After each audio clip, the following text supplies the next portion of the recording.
this is why I love kind of like what you said. You have conversations and light bulbs go off because, Yes. and this is why you always have to have the people to have the conversations with, because when Yes. you're in your own head, it makes perfect sense why nothing's possible. Right. Right. And some of the best advice I got when I had the conversation with my husband and he was like, oh, well, why wouldn't you try that? That'd be okay if you want to quit your job and try something else. And I was like, what? I have permission? I have permission from somebody. I have encouragement from my network. And so it's just a matter of getting clarity around what did I want to do? And when it's open to you, and I had a wide variety of background and skills, right? Developed through all those corporate gigs and all of those raising my hand. So I was like, what will I do? Hello, I'm Erin Marcus, founder and CEO of Conquer Your Business, and I want to welcome you to Ready Yet? If all you needed was a step-by-step plan of what to do, you could buy a book on how to succeed and you would be all set. But here's the rub. You'll never do what it takes until you become the person it takes to do it. The Ready Yet podcast is dedicated to those who are ready to become the person who succeeds, ready to become the person who steps into more, and ready to become the best version of themselves. In the I'm Ready interview series, join me for inspiring conversations with people who figured out who they needed to be in order to achieve their dreams, and were brave enough to be that person. So welcome to this episode of the Ready Yet podcast. Yes, I do know what I'm doing. My guest today is Mary Gaul, who I'm excited to introduce to everyone because I finally get to meet someone with the crazy diversity of background and jobs, like how did I get here type of jobs that I have in my background. And we'll get to your story because I imagine much like myself, at some point it all came together and went, wait a minute, this actually makes sense. Yes. This is all useful. So before we get into all of that, why don't you give everybody a little bit more formal introduction to who you are and what it is that you do? Yes, I am so delighted to be here with you today, Erin. So I'm Mary Gaul, and also known in my networking circles as the Mary Gaul. So that's kind of a nickname that has stuck with me. And I'm a speaker, an author, a community builder, a business coach. I love working with entrepreneurs to help them really take all those ideas and those creative things that are in their brain but get stuck there because there's too many of them. So I love to help entrepreneurs sort through all of those ideas, all of those action things they want to be doing in their business and help them put it into a plan of action and then have loving accountability. I'm not the drill sergeant kind of business coach with accountability, but I encourage them to stay on track and help with resources and tools that they can do so that they can reach those goals and stay on track and keep that brain spinning, but in the right direction. With a direction, spinning with intention. You can't ever stop the spinning, but that's okay. The ideas will not stop. Luckily for all of us, they don't stop. I had that conversation this morning with my team that it's not the creative brains who come up with all these ideas, but are more floaty around them. Mine is more, it spins so fast, somebody's got to grab a hold of it. Grab one. Grab one while it shoots out in different directions. Yes. So I got to ask you, because I have a little inside information, right, from our previous conversations. Your marketing background is in waste management, sort of. Remind me again. Sort of, yes. So early in my career, I was a travel agent. I don't think we talked about that before the internet. So that was my dream job, was to be a travel agent. And so I actually, had to learn all the airport codes and I created these bus tours. I lived in Kansas at the time for retired farmers and their wives. And I was in my early 20s. And so I'm taking you knew exactly what they wanted. Yes, I know. It's like, let's go on vacation with your granddaughter and 20 other people on a bus. But anyway, it was fun. So I had to market that, create these trips and market and sell those, which was really fun. And then I moved to Denver and it eventually ended up with a job at a wastewater treatment facility privatization company. So they would work with city municipalities to outsource or privatize their water and wastewater treatment companies or systems. And what has me hung up is the transition of ended up with a job. Yeah. Yes. Ended up, I love how you went, how did I go from Yes. creating bus tours for farmers in the Midwest to the marketing of a privatization of water reclamation? I ended up with it. And I actually started with that company in the payroll department. So I was doing payroll and then kind of worked my way around different departments into the marketing communication side. And then I worked with the leadership of that organization. That's so funny. Yeah. That's exactly what I did. So tell me if this, not in waste management or water reclamation, but in insurance. And the way that I described my career for so long was I didn't set out to do something specific. I just did a really good job at what I was doing, which then led to the next opportunity. Yes, yes. And I like to say, I raised my hand. Yes. When you see something that's not working and you think, okay, I know that's not working. I'm not sure I can fix it, but I'm going to raise my hand anyway and say, okay, I'll learn how to do it and I can pick that up. And then that's another skill that I have, right? So that's so important, is always raise your hand and say, I don't know how to do it yet, but I can see the problem and I know there's a solution. I'll figure it out, right? I'll make it happen. Okay. It took you saying that for me to finally figure this out. I'm 51 years old. I'm 51 years old and it finally makes sense.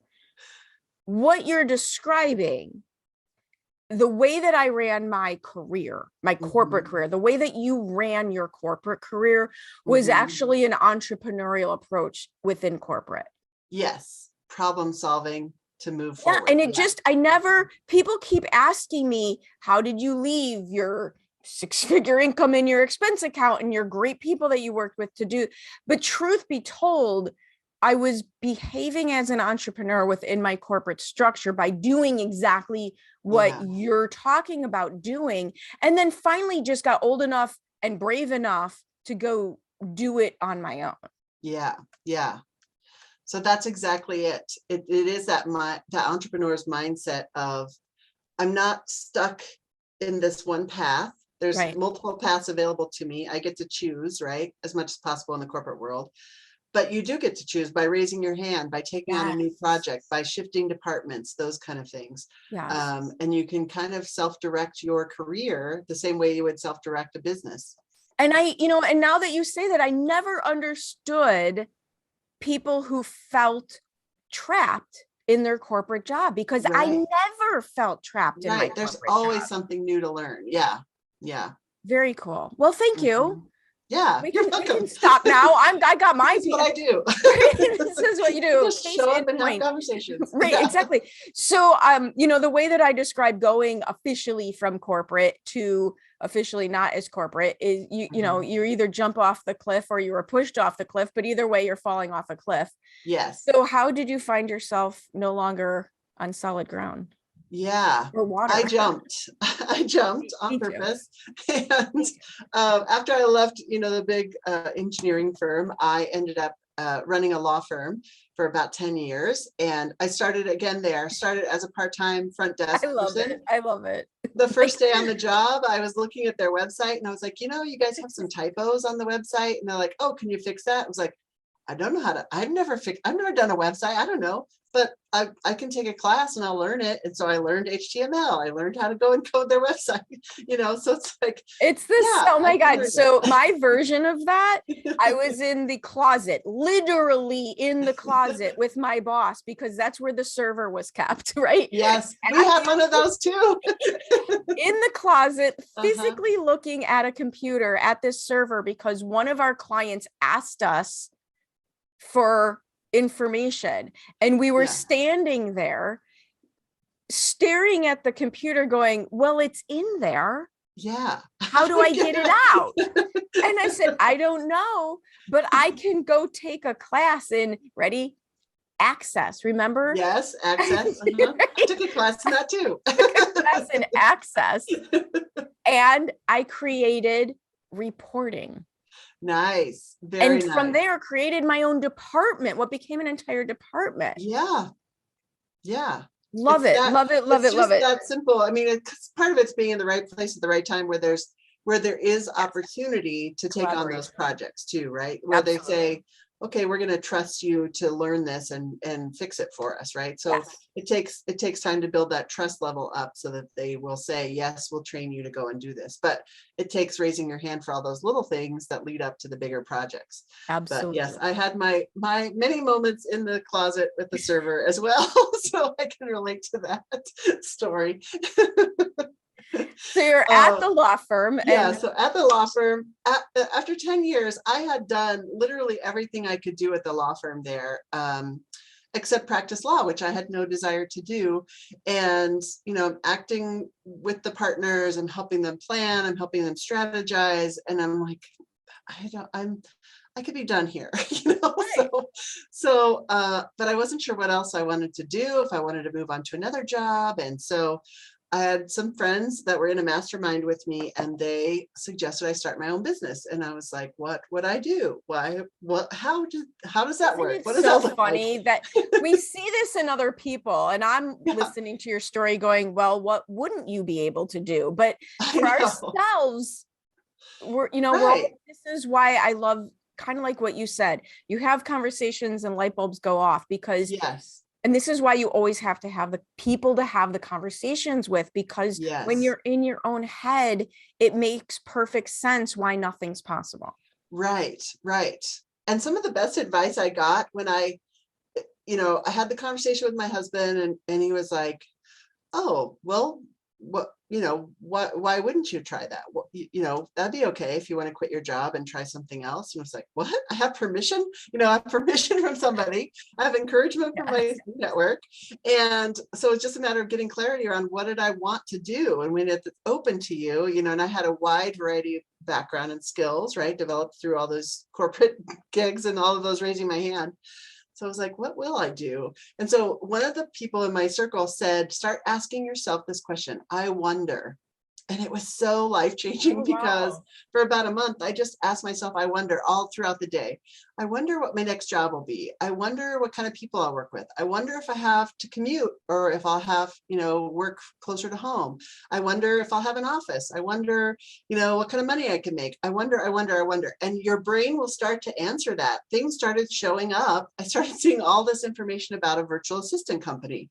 It would show up in the most random places, like in a magazine article or a billboard or something, it's just like, okay, universe, I wonder, kept showing this thing to me, it's like, oh, I could do that. I've got all those skills. I could go and help other business owners to take those things off their plate. So I started my first company in 2013, The Gift of Time, which is my virtual assistant company. And I still own and operate that today. I have a team of people here in Colorado that help support our clients. And it was amazing. Once I jumped in, I had clients luckily right away. The law firm was one of my first clients. They kept me on contract for a while, but through that company, as a 1099 for about 6 months to kind of wrap up some projects. And I had other clients and then the problems came, right? So it's like, this is easy. Why didn't I do this before? And then it's like, and then within about 6 months, I was at capacity. I was working every day, all day long.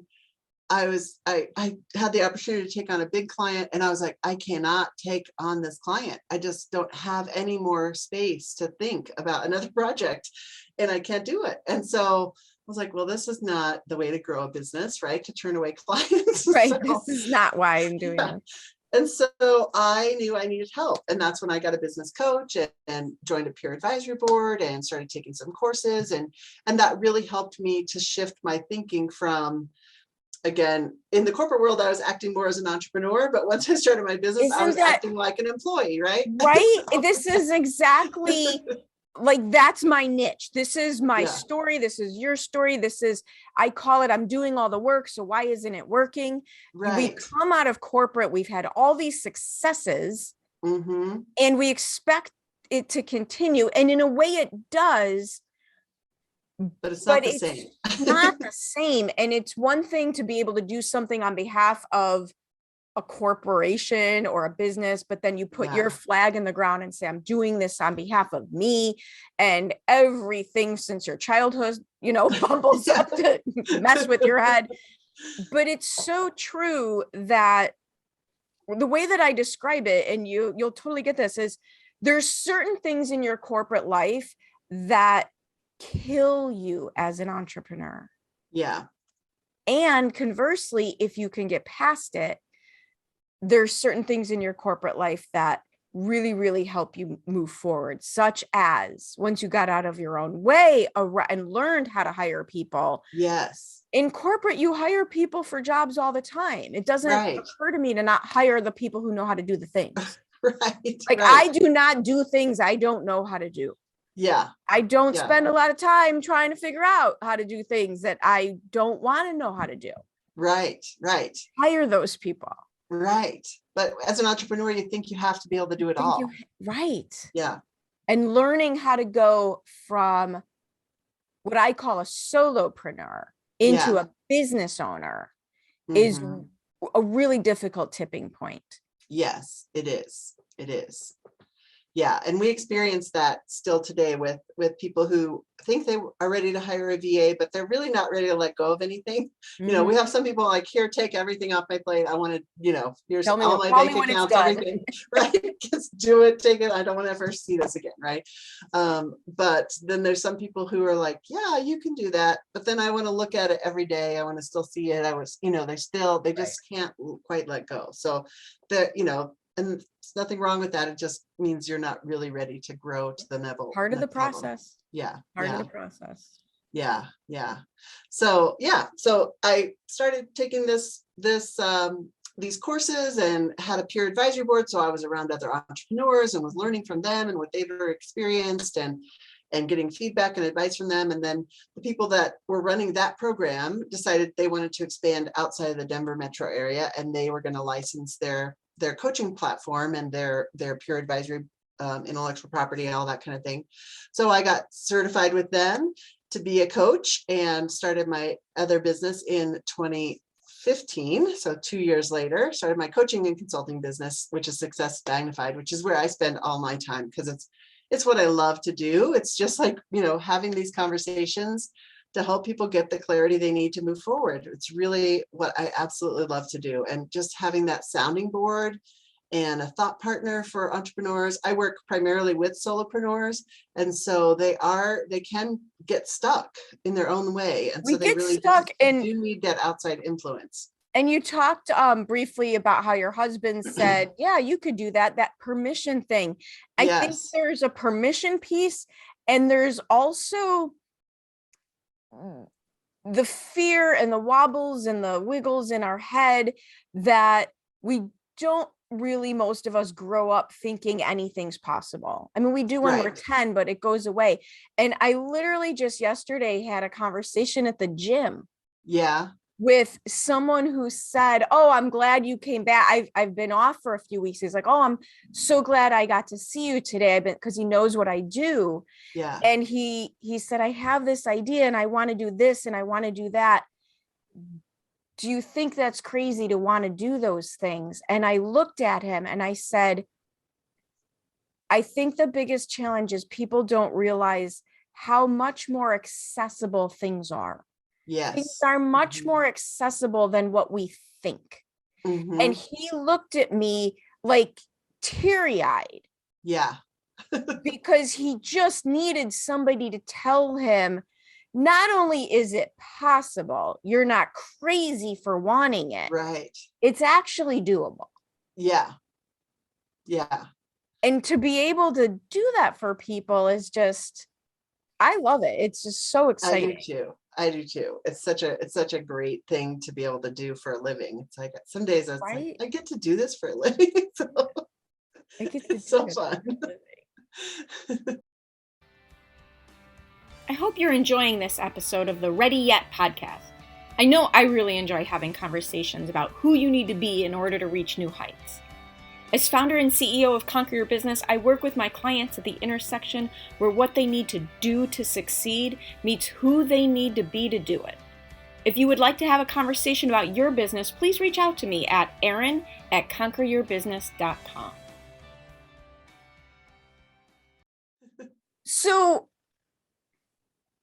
one of the things I like to share with people, because with your marketing background, as well, we can't, or we shouldn't, go out there with our marketing in the woe is me category, right? You want to put your best foot forward. One of the things I teach in marketing is you have to show up as the person your ideal client actually believes can do the thing you say you're going to do, right? Yeah. You have to, otherwise you're not going to get clients.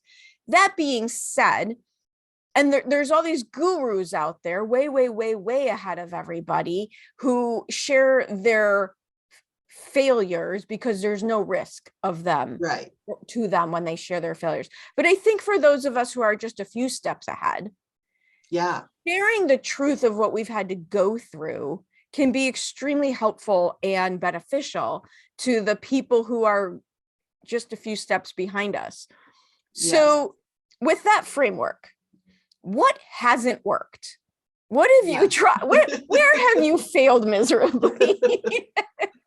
I have a couple of stories. So with the Gift of Time, the virtual assistant company, when I first hired on, there was about a year where I was trying to do both companies at once, and it just wasn't working. And I was just like, I have to commit either one to the other, because I can't do 50-50. It's just neither one was growing. They were both stagnating. I was like, this is not working.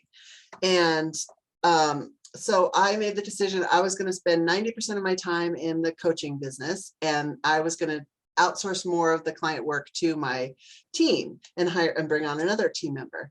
And I did that, and I didn't think it through. And so I did that. And then I was like, the next couple months were really tight because I had just given away all the hourly work that I was doing, getting paid the full amount for at a higher rate. And now I'm paying my team their rate. I'm only getting the small percentage off the top. And it's like, oh, that was probably not smart. I should have all the money. I should have filtered that out, dripped that out over a few months. But it's like 1 month, okay, you're all going to these new team members. And it was like, oh, I just cut my income in like by 2/3. That's not good. So that was a big learning lesson, kind of balanced it out over the, the next 6 months or so. But it was just like, oh, that was not a smart move. That was not a very smart move. It did allow me to then focus on the coaching business where I could make more money directly. But I think it wasn't, I was going to say, it wasn't whether or not it was a smart move. It was that it was a surprise. Right. If you would have done it, I hadn't thought it through. Right. If you did it on purpose, that's perfectly fine and reasonable. Yeah. But it would have been good to know. Yes. Yeah. It was like the next month I was like, oh, wait a minute. Where's all my money? I don't have any money left. So that was a big learning lesson. Yes. So now I'm a little bit more cautious about making financial decisions and taking a step back and saying, okay, what is this really going to look like? Eventually it'll even out, but what's it going to look like in the interim? So right. How do I make it work? Yeah, I did implement a system called Profit First. It's a book by Matthew Kalowitz. Love that system. It's a game changer for an entrepreneur. It's just amazing. So, and it's so funny. I described this to somebody. The way that I learned budgeting, I learned from my grandmother. Yeah. When I started babysitting when I was 12. Now you're not even allowed to be home alone when you're 12. When I was 12, I was in charge of several other people's toddlers. I don't know how it changed, but for better or for worse. And it was just a series of envelopes. And each envelope had a word, what it was: clothes, fun, savings, whatever it was. Yes. Because we got paid cash. And considering I was 12 and in other people's in charge, not only was I in charge of other people's toddlers, I'd come home with like 4 singles, right? Yeah. And one went in each envelope. Yeah. Nice. Yeah. So that's exactly what this system What is. it except is. You do it in your bank and you pay your taxes that way and you pay yourself Yes. profit that way, which is awesome. Yes. So another kind of quick, just, failure story has happened more recently in the coaching business. So, I launched this 2-day event in November. We launched it in October. I was partnering with somebody. We're going to do this 2-day live event, amazing results. You get all the stuff done. You leave after 2 days and it's done, instead of just coming and learning about something. And then you have to go do it yourself. It's like, let's just come. We're going to learn about it. We're going to do it. You're going to walk away. It's finished. Loved the whole thing. And we only had one person sign up for it. We just could not. We marketed it. We did interviews. We did videos, social media, emails. We just couldn't get people to sign up for it. So it was like, okay, that's a learning lesson, right? It feels very, very hard at the time. You're like, nobody wants our stuff. It's brilliant. They're going to get so much out of it. And you put your heart and soul into creating this curriculum, and then nobody wants it, or nobody signs up for it, or whatever reasons. We heard back from several people saying can't make that weekend, whatever it was, right? Right. Well, but so, you heard back from people, and I would imagine 90% of them had nothing to do with you or your offer. Right. It was all about them. And sometimes we forget that as marketers. It's all about the people and not about what we want to create and when we want to create it and how we want to deliver it, right? How do people want to receive it? How do they need to get that information? So, but that's still hard to learn as an entrepreneur. It's still hard to have people reject your stuff when you put it out there. Well, and I also think that most people, and myself included, I've seen myself do this, will not put forth a full effort, right? So that when only one person signs up, I can at least tell myself I didn't really try. Right. Yes. And you hold back because of exactly that. But you are here to tell the tale that you could put a ton of effort into something that doesn't work and you didn't die. Right. I still have clients. My clients still love me. I'm still getting great results for them. But that particular thing didn't resonate with whoever we thought it would resonate with. And so, we have a meeting at the end of January, this person and I, and we're going to reevaluate things and say, do we want to try it again in the spring, same format, or do we want to break it up into a couple of days? We know that the concept is great and the curriculum is great and it's needed. It's just a matter of how do we package it so people are willing to buy it, right? Which is a good, tweak it, or maybe it's the time of the year, or who knows what it was. But yeah, it's like, okay, what did we do that worked? We'll do the whole postmortem and say, okay, what worked, what didn't work? How can we and what did we learn for it? What do we do next? Yeah. Well, and the other thing that you're doing that's so brilliant and such a teaching point is it's not binary thinking. It's not success or failure. That doesn't mean it didn't suck in the moment. Right. And it's not personal. You're going to the 4 agreements. It's not personal, but it feels personal every day. It feels very personal. It feels very personal. But you go, it's that whole cliche, which is 100% accurate. It's not failure, it's feedback. Right. And one of the things that has helped me do a lot of things that I would have otherwise been nervous about doing is I do a lot of things with the thought in mind. I'm just trying to get the next piece of information. I'm just trying to get the next data point, the next piece of feedback. Yeah. That nothing is ever finished. It's iterative. Yes. Yeah. I agree totally. So, but good luck. If there's anything I can do to help you with it. It's hard not to take it personal, and you really have to work on your mindset around that, and really know that it is just feedback, and what do I need to tweak, and or if I wasn't that excited about it, maybe you take that off the shelf and say reevaluate something that you are really excited about, and because that energy does come through us, I think too. So, yeah. So very failures, past and recent, and current and ongoing. Yes. Well, and what you're showing also, just by the way you're talking about it very neutrally, is it's just part of it. Yeah. It's part of it all. We can't, first of all, the perfectionism will stop you from going anywhere. Yes. But also, you tried this in the fall, it didn't work, and you're very quickly having the postmortem to figure out what to do next. It's the recovery. How fast can I recover from the things that happen? so that I can keep moving forward. Yes. Yeah. Because one of my favorite, I know one of the questions you sent in advance was, what's a great piece of advice? And one of my favorite pieces of advice is action creates clarity.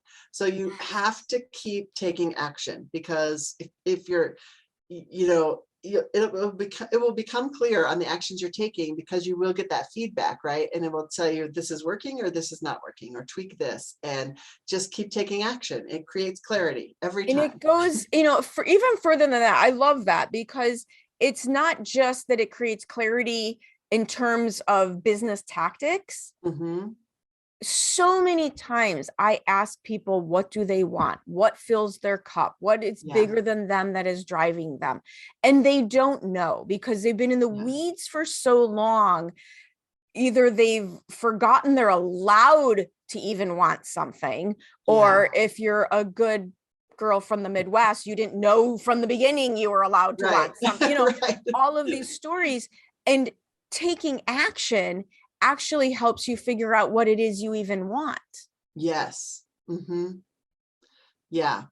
One of the exercises I do with my clients at the end of the year is this stop, keep, start exercise. So what do you want to stop doing that's not working for you anymore? What do you want to keep doing that is working for you? And what are one or two things you want to start? Not a whole task list, but what are one or two things you want to start? And in the process of reviewing those things, I ask them to put all of their activities on a sticky note, and then put it in one of those 3 columns, but also to write an arrow, put an arrow if it gives you energy, arrow up, arrow down if it drains you of energy, or an arrow forward if it's something that actually moves your business forward. When you see all of those on a board and you can see all the things that are down energy, it's pretty shocking. Sometimes you're like, oh, that's the stuff I need to start outsourcing, right? When you look at being a solopreneur, it's like, those are the things I need to get off my plate. Maybe not today, maybe not January 1st, but by June 1st, right? Or something like that. And then, what are the things that bring me energy? How can I build more of those things into what I do every day, or with my clients, or into the products that I sell, services that I provide, right? And which things are actually moving my business forward? So then you can see things that are draining you of energy. They aren't moving your business forward, but they take up half of your time every week. You're like, okay, what's the point of this? So it's a really powerful exercise. And it really does create the clarity around what you should and shouldn't be doing. My version of that, and I did this in my business to move forward. It used to be like almost quarterly, write down everything that you do and circle the things that make you money. Yes. And just do those. Right? Yes. Yeah. Focus on those first. Yeah. I have focus on those first. Yes. And then you can get a more complicated business structure once you have that way. Yeah. Yes, definitely. So if people want to continue this conversation with you, and I highly, highly, highly recommend that they reach out and continue this conversation with you, what is the best way for them to reach you? The best way is to just go to my website, which is successmagnified.com. All my social links are there. All of my events are there. There's free resources there you can download. There's a way for them to book a 30-minute focus session with me for free. So that's where all the resources live. So the best place is just go to successmagnified.com. Awesome. Well, thank you for sharing your story. I love the random background story because it's the same as mine, and it all comes together because you couldn't do what you're doing now if you hadn't done all those cool things. Right. And I think I was just going to say, raise your hand, whatever it is, say yes and figure it out. Raise your hand. Love it. Yes. Thank you so much. Thank you, Erin. This has been so much fun. Thank you so much for joining me on the Ready Yet podcast. I get so motivated by the amazing accomplishments of the remarkable people I meet, and I'm excited to be able to share some of their stories with you. You can find more episodes of Ready Yet at your favorite source for podcasts or at conqueryourbusiness.com. And if you've already decided that you are ready to become the person you need to be to achieve your big goals, feel free to reach out to find out how I can support you in your efforts. Or check out the Work with Erin page on the Conquer Your Business website. I also invite you to share this podcast with anyone you know who loves to learn and be inspired. And if you're so inclined, I'd be absolutely grateful for any reviews you'd like to share as well. Thanks again for joining me. This has been Erin Marcus, hopefully inspiring and helping you to go conquer your big dreams.